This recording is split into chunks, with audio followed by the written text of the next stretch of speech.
Welcome back, guys. This is review session, part 2. Okay, so now we're going to address two laws. First one is the law of superposition, and the second one is the law of original horizontality. Okay, so let's address the law of superposition and law of horizontality, original horizontality. So let's look over here. What the law of superposition states is that the oldest rock is always found at the bottom, and it gets progressively younger as we move to the top, as long as these are undisturbed rock layers, and this is very much undisturbed. The second law, which is the law of original horizontality, states that all of the rock was originally laid horizontally. Okay? Now if we come over here, we can see that this is representing some kind of bending, folding, and tilting event. But we know that these rocks had to be laid just like these guys over here. Okay? They were at one point in time nice, pretty, horizontal layers. But due to pressure, due to events on the earth, plates pushing inward, we get a bending, folding, and somewhat of a tilting event that occurs. So this is showing us superposition, oldest to youngest. Horizontality, they're in nice little rows. Okay? And when we think of law of superposition, I do want to add one more thing. When we look at the fossils, if the fossils down here, if I look at it age-wise, this is the oldest rock layer. Any fossils in here would also be the oldest fossils. And as I get up progressively, it's going to get younger. Okay, so the next question we have is, what are tree rings and ice cores, and what kind of information do they tell us? Okay, so let's look at ice cores and talk about that. Now obviously what's in my hand, which is my hand, this is just an ice cube from my freezer. And as you can see, this is my thumb, you see all these little dots and holes. And what these little dots are their bubbles of trapped air. Okay, so if this was actually coming from the Antarctic, these little bubbles would contain gases, and these gases would tell us how the atmosphere has changed in terms of oxygen, in terms of nitrogen, how they've changed over time. Okay, so when we're thinking about that ice core, I want you to envision this nice little cylindrical piece. And this would be what's actually cored out of the ice. And what I've drawn in here is just kind of showing you differences and what the scientists would be looking at. So they would be looking within this layer, and we notice perhaps maybe there's just a ton of black ash or something. And what that could tell the scientists is at this point in time in the geologic history, there may have been a massive volcano. And that volcanic ash is spewed up into the atmosphere and eventually lands in areas like this where ice would accumulate. And this could tell us of a widespread volcanic activity that may have led to a massive extinction. We also see something maybe in here where we have the bubbles like we talked about, and they would take and analyze that air simply to see what the atmospheric conditions would look like. So this gives us a piece of our puzzle. Over here I've made an attempt of drawing a tree ring. So we know that if we took our little tree like this and we cut the tree ring is taking this piece right in here. And that's what that is. Right, like that. Okay? What the tree ring tells us, well, first off, obviously you can tell age from a tree ring. So we know how old the tree is based on how many rings there are. But more importantly, when we want to connect it to this ice core, is looking at the thickness or thinness of the rings. The thicker the ring tells me that this tree got lots of water. The thinner the ring tells me it didn't get as much water. So when we look at events in history, this could tell us that there may have been a time of plentiful rain, maybe possibly flooding in some areas. This could tell me of droughts.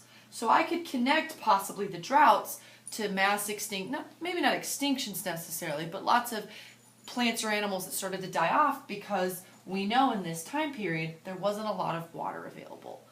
This can tell us that life was good.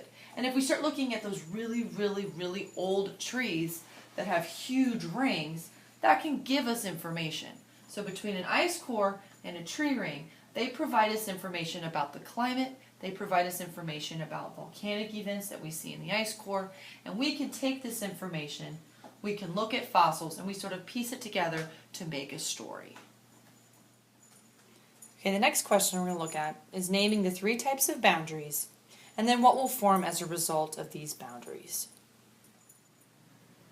Alright, so let's talk about these boundaries. So we're going to do a little dancing, okay?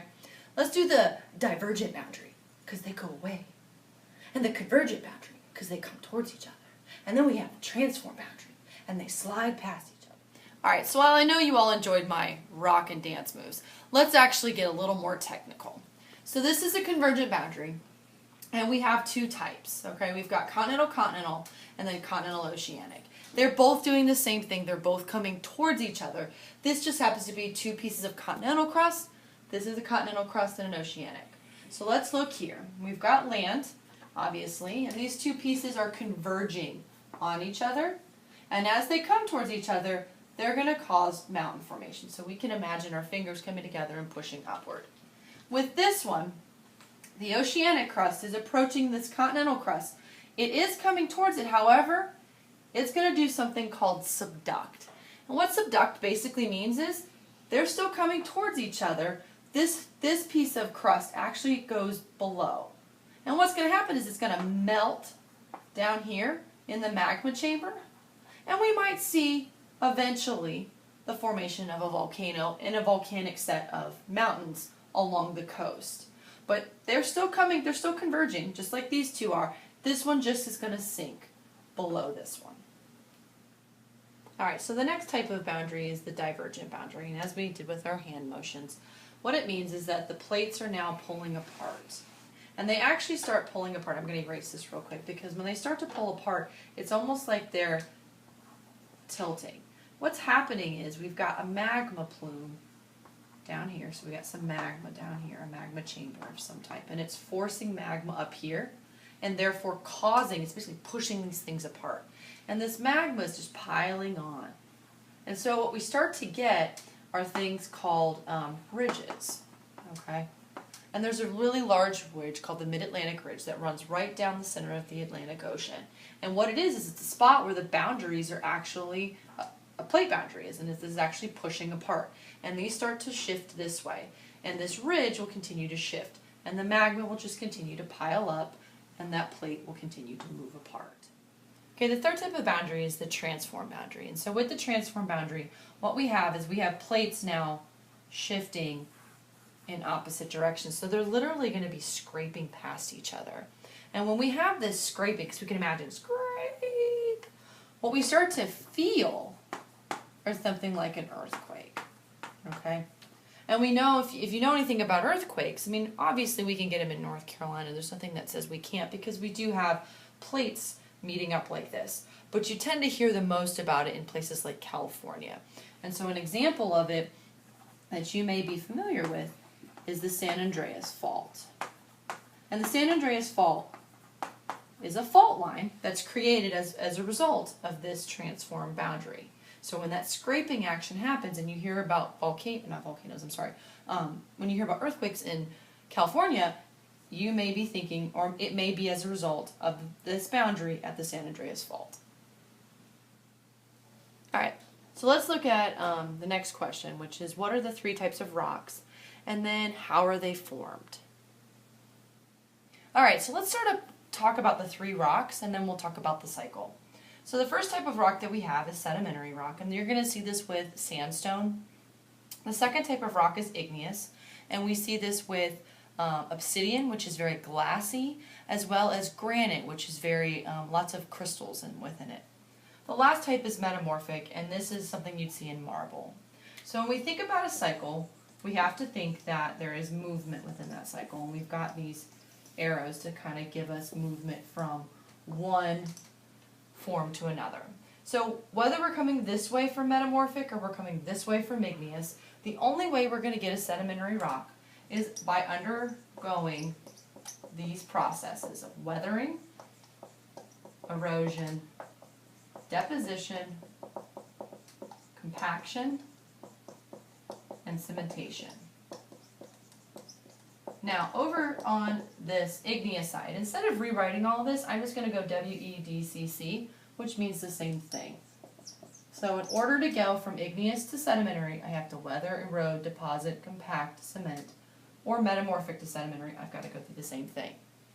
Now, when we're moving from sedimentary to metamorphic, or igneous to metamorphic, there has to be some kind of heat and pressure And when we talk about heat and pressure, we're not just talking about, ouch, that hurts. We're talking about intense heat.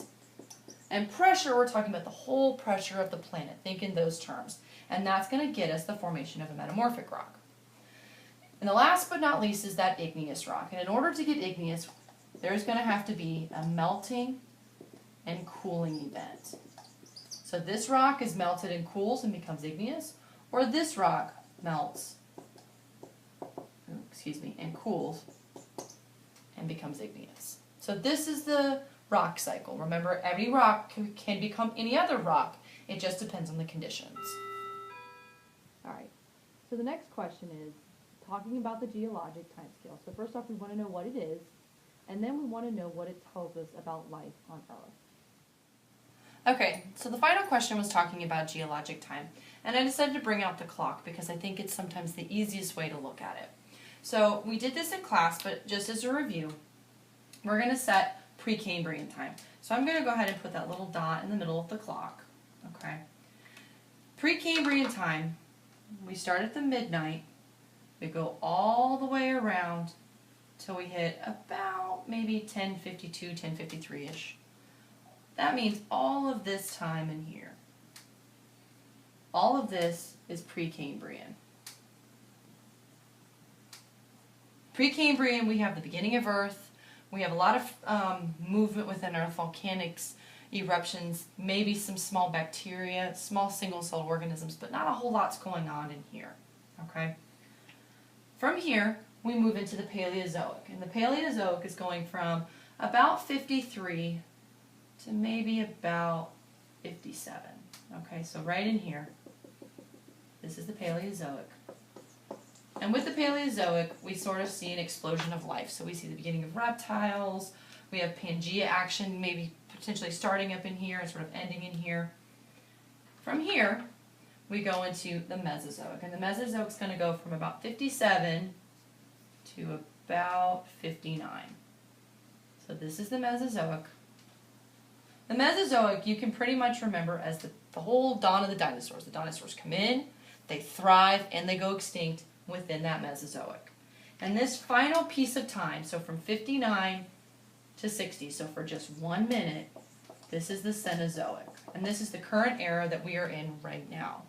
The Cenozoic began because the dinosaurs went extinct. So once the dinosaurs go extinct 65 million years ago, we move into the Cenozoic, and mammals take over and sort of flourish within the planet. Now, when we look at geologic time, all we're doing is we're putting all the events that have happened on Earth, and we put them together with all the life events that have occurred. So the Earth events and the life events. And we, taking this same approach, we just create a line. Okay? And we break that line up. So we have Precambrian, Paleozoic, Mesozoic, Cenozoic. So a lot of time here, getting smaller and smaller, but this is the point in time where there's lots of life. When we think about human beings kind of come in right in here. So we're very much at the end of the timeline in terms of this entire geologic history. Remember, the Earth is 4.6 billion years old. Okay, it's a huge amount of time.